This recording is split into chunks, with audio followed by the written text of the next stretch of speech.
Bon, Patrick Vaudry, bonjour. Bonjour. François Gauthier, donc je suis le rédacteur de la revue électronique. Donc je m'occupe d'une revue qui est vraiment très centrée sur les technologies, sur l'innovation, sur ce qui se fait de plus sophistiqué à l'heure actuelle. Et donc ma première question, c'est mon interrogation vis-à-vis de votre histoire, puisque vous avez volé à bord des Soyouz aux États-Unis avec la navette, à une époque où la technologie était beaucoup moins évoluée. Donc ma première question, c'est quel était votre rapport à cette technologie de l'époque? Parce que quand on visite dans les musées, ces navettes spatiales, on a vraiment l'impression, on a presque une impression de bricolage. Et on se dit comment ça a pu monter dans l'espace. Donc ma question, c'est comment votre rapport avec cette technologie de l'époque? Oui, alors je comprends, je comprends tout à fait ce genre d'étonnement, de réflexion. Et je me souviens que lorsque je suis arrivé à la Cité des Étoiles, le centre d'entraînement des cosmonautes soviétiques, à l'époque, la première fois en 79-80, j'étais moi-même complètement étonné par la rusticité, disons, du Soyouz T, qui était le vaisseau spatial qu'ils utilisaient. À tel point, je me disais, ça doit pas être le vrai, ça doit être comme autre chose. Et en fait, on apprend peu à peu, avec beaucoup d'humilité, le pourquoi et le comment des choses qui sont dues d'abord à la manière dont ça a été développé, à partir de quoi, avec quels moyens techniques, hein, pas quels moyens financiers, quels moyens techniques, quelle intelligence. Et surtout, ce que j'ai vraiment apprécié et beaucoup admiré, que j'admire toujours, et que j'ai appris chez les Russes, c'est que la technique ou la technologie pour la technologie, ça n'a aucun sens. Ça, c'est un peu notre défaut à nous, occidentaux, de toujours penser, avant toute chose, pour résoudre un problème, aux moyens techniques de le résoudre, au lieu de penser tout d'abord aux moyens humains de le résoudre.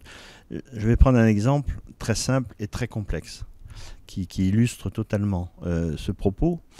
À Baïkonour, pour lancer la Zimurka, parce que c'est le lanceur, hein, c'est la fusée qui amène les vaisseaux spatiaux habités là-haut, les Russes ont un pas de tir qui maintenant a été reproduit, a été construit à l'identique à Kourou, chez nous en Guyane, où la fusée en fait repose sur des bras, un anneau formé par des bras. Chaque bras a un contrepoids énorme, hein, il s'agit de quelques dizaines de tonnes. Et parce que le problème, quand vous faites partir un lanceur, une fusée, Ariane, Zimurka, Atlas, ce que vous voulez, il y a le moment précis où cette fusée va développer une puissance, une poussée supérieure à son poids, et c'est le moment précis, au milliardième de seconde, où elle va décoller, où elle ne pèse plus rien. Donc, entre ce moment et le moment précédent, il faut que vous soyez capable de la maintenir, de la soutenir, de la porter à l'endroit où elle se trouve, le pas de tir. Et le moment d'après, il faut qu'elle soit complètement libre de s'envoler. Donc ça, nous, occidentaux, on le fait d'une manière extrêmement complexe, avec des puissants algorithmes de calcul, des automatismes, etc., très complexes, de manière à écarter les bras qui tiennent la fusée au moment précis et déconnecter toutes les plaques, etc., qui sont nécessaires jusqu'au dernier moment, pendant le compte à rebours. Donc faire tout ça d'une manière extrêmement simultanée, précise, dans le temps et mécaniquement fiable. Alors que les Russes, que font-ils? Ils ont cette fusée qui repose sur le sommet de ses bras, qui eux-mêmes ont un contrepoids, et au moment précis où la fusée pèse 0 gramme, hein, où la poussée est supérieure à son poids, eh bien, tous ces bras s'écartent par gravité. C'est les contrepoids qui l'écartent. Et il n'y a rien de plus que l'on puisse partager d'une manière plus équitable que la gravité terrestre. Hein, c'est une force colossale qui est là. Et donc, ce qui est frappant là-dedans, c'est que ce sont deux philosophies que l'on peut observer. Une qui est complètement basée sur l'intelligence, la compréhension d'un phénomène naturel, hein, la pesanteur qui écarte les bras naturellement, sans aucune défaillance, parce que c'est la pesanteur terrestre. Et l'autre qui se sert de moyens technologiques extrêmement performants, pointus, sophistiqués, pour faire le même rôle. D'accord. Okay. Est-ce qu'à l'époque, vous aviez l'impression de... Parce qu'il y a des phases d'entraînement très longues pour comprendre le matériel, son fonctionnement, etc. Est-ce que vous aviez l'impression, au moment du décollage ou dans le vol, les vols habités, de dominer la technologie, de vraiment d'être très à l'aise avec elle, de ne pas... Est-ce que vous aviez l'impression qu'elle pouvait vous enlever de vos aptitudes, vous aviez vraiment un contrôle global sur la technologie? Alors, personnellement, je n'ai jamais eu le sentiment ou l'impression de dominer la technologie. J'ai un rapport avec la technologie très, très humble. Je sais que je suis un être humain. Je sais que la technologie, elle est infiniment supérieure à moi dans beaucoup de domaines, mais elle n'est pas un être humain. Donc, je ne la domine pas parce qu'on n'est pas de même nature et je n'ai pas les moyens de la dominer. Et également, elle m'est infiniment nécessaire et utile, mais elle ne me domine pas. Donc c'est un rapport... votre question est extrêmement intéressante parce qu'elle résume beaucoup de choses en fait. Parce que la technologie, c'est l'outil essentiel dont on se sert notamment depuis un siècle. On s'en est servi toujours, mais depuis un siècle, il y a eu une accélération, des moyens quasi infinis de développement. Mais la technologie, c'est un instrument qui doit nous servir à atteindre un but. À partir du moment où on l'apprend elle-même comme un but, on déraille. C'est un peu comme la finance, si vous voulez, aujourd'hui. La finance, aujourd'hui, elle a complètement déraillé. Pourquoi? Parce qu'au lieu d'être un moyen de nous faire progresser dans toutes sortes de domaines, elle est devenue un but. Et à partir de là, elle ne remplit plus son rôle. La technologie, c'est un petit peu de même nature. C'est l'instrument le plus extraordinaire que l'on ait inventé et que l'on développe. Et en même temps, c'est quelque chose qu'il faut considérer avec infiniment de respect et d'humilité et toujours recadrer la vision qu'on peut en avoir. Et la meilleure preuve de ce que j'avance, pour moi finalement opérateur humain, hein, disons pilote d'avion de toutes sortes, ou de vaisseaux spatials ou autres, simplement je suis un opérateur humain. Bon, je suis pilote d'essai, je développe, hein, je ne fais pas qu'utiliser. Et dans ce cadre du développement, ce qui est extrêmement important, c'est ce qu'on appelle, de manière assez triviale, l'interface homme-machine, qui veut tout dire et rien en même temps. Mais ce qui est important de comprendre, c'est que la technologie, ce qu'elle a de plus sensible et de plus critique à définir, à développer, c'est son interface entre ce que l'on en fait, ou l'homme qui est in situ, et ce qu'elle fait. C'est vraiment ça qui est extrêmement intéressant, passionnant et important. Et aujourd'hui, et de plus en plus avec les développements que vous évoquez, c'est vrai, aujourd'hui on a une capacité technologique à développer qui est géniale, géniale. Et en même temps, il va falloir bien orienter et bien maîtriser tout cela. Et moi, en tant qu'opérateur, je n'ai jamais maîtrisé la technologie. Simplement, je l'observe, j'essaye de la corriger, et elle me protège, quoi. Je m'y réfugie, mais je ne l'ai jamais dominée. Alors si on regarde, donc je ne me souviens plus exactement les dates des vols, mais Soyouz, c'était à quelle époque Soyouz, enfin le programme du premier vol franco-soviétique, particulièrement censé, le vol a eu lieu en 82. Et donc, et la planète, la navette Discovery? Et Discovery, 85, juin 85. Voilà, donc là, on est maintenant 20 ans plus tard, 25 ans plus tard. Quand on regarde l'évolution technologique en 25 ans, enfin, on va prendre l'exemple des processeurs, par exemple, c'est tout à fait colossal. Donc, est-ce qu'il n'y a pas un paradoxe, quelque part, avec ce développement de cette technologie, les systèmes temps réel, les puissances de calcul, etc., et finalement, la faiblesse des vols spatiaux? Est-ce qu'il n'y a pas un premier paradoxe? Et puis ma deuxième question, c'est vis-à-vis de cette évolution technologique très très puissante, est-ce que finalement l'homme a encore quelque chose à faire dans une fusée, dans une navette, etc. Est-ce que c'est pas mieux finalement d'envoyer des fusées entièrement automatiques avec des processeurs, des calculateurs, des algorithmes sophistiqués? Donc les deux questions, c'est le paradoxe, pourquoi il y a moins de choses dans l'espace alors qu'on a plus de technologies, et la deuxième question, c'est est-ce que vraiment l'homme est vraiment nécessaire avec des technologies de pointe?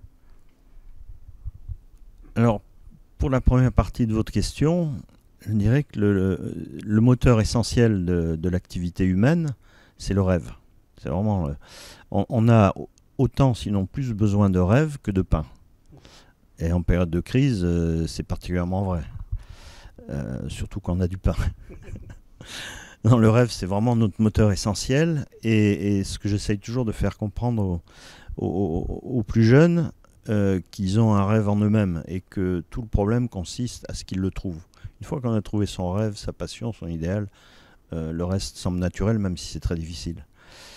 Et donc, pour ce qui concerne la conquête spatiale, vous avez tout à fait raison.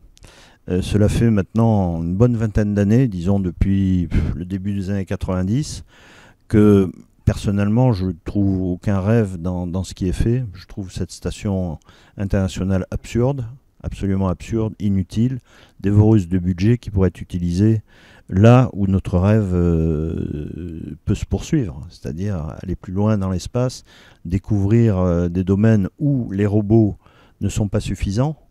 Parce que, vous savez, ça c'est un peu la deuxième partie de votre question, mais elle se mêle dans la mesure où, par exemple sur Mars, on envoie des sondes, on envoie des robots extrêmement performants, ça nous permet de mieux connaître Mars, d'apprendre Mars, etc. Mais ça a une limite, c'est la limite même de la machine, de l'automate qu'on y envoie. Et il y a une limite, vous le savez bien.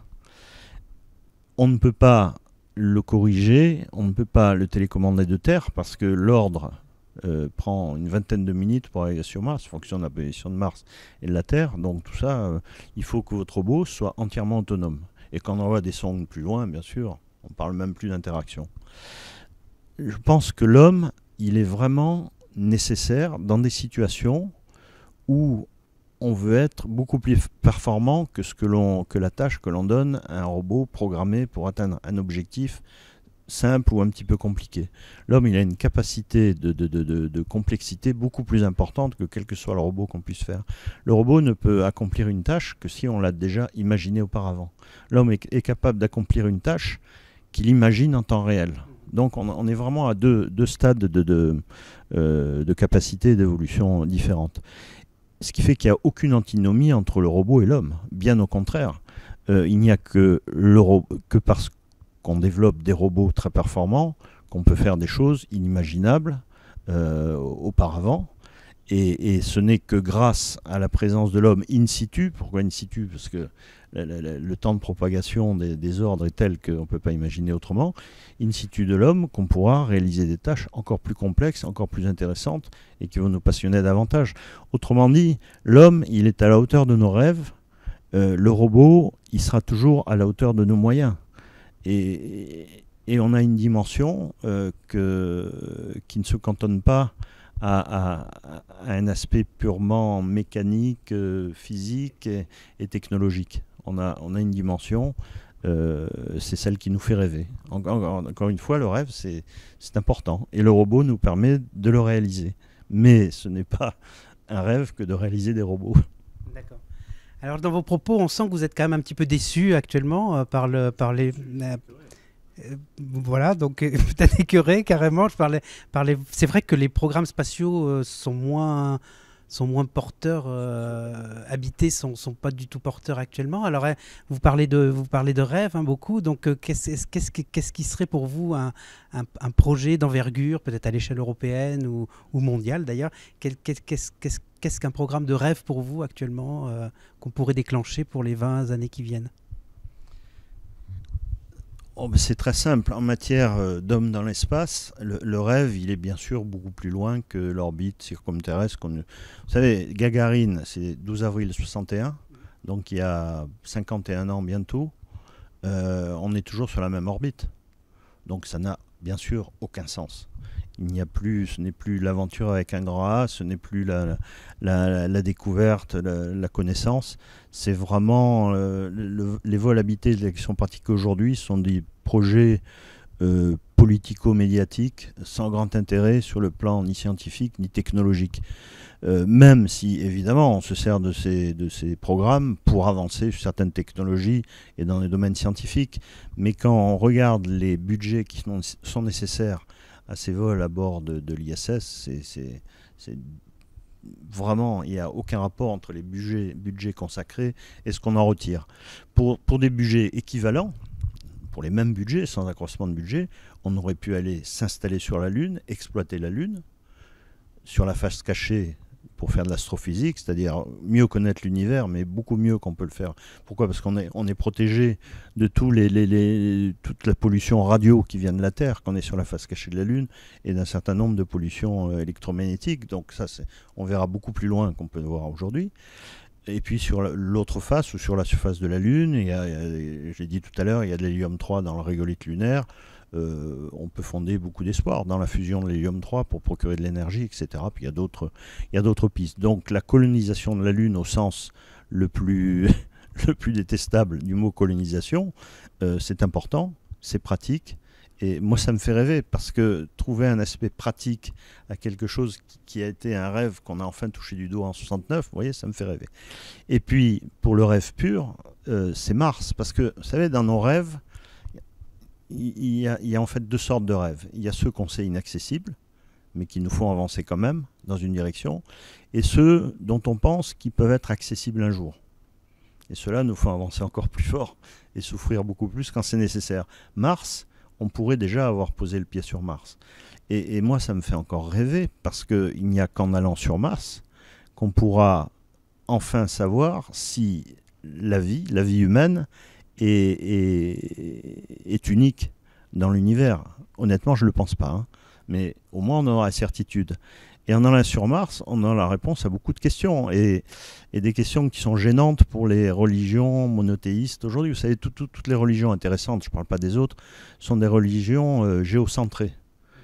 C'est-à-dire, le monde, il n'est absolument pas centré autour de la Terre, vous le savez bien.